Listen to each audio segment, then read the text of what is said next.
kinder grade.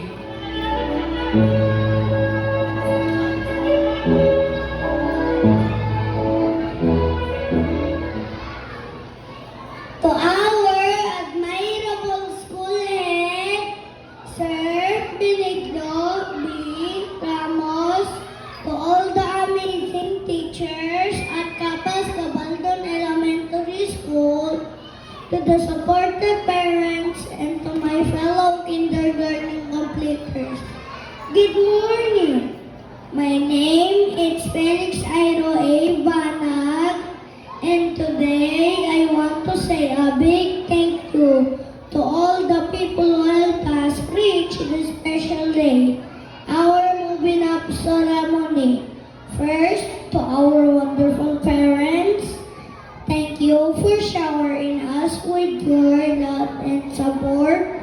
You always made sure that we were ready for school every day. You wake us up, prepare our food, help us with our school things, and cheer us on in everything we do. We love you so much.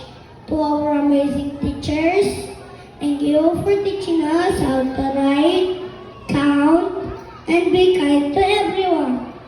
You always make learning fun, and we are so happy to have you as our teachers. To our school, thank you for making our classroom a happy and fun place to learn and grow.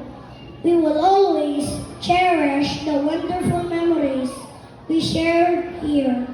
To my classmates and friends, thank you for sharing, playing, and laughing with me.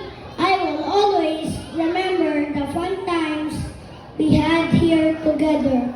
I am so happy and proud today, and I know this is just the beginning of our journey. My dear fellow kindergarten completers, congratulations to each one of us. Let's keep learning and doing our best. Thank you, everyone. Okay, salamat sa iyong mensahe na pasasalamat. Ang musika ay ekspresyon ng ating kasiyahan at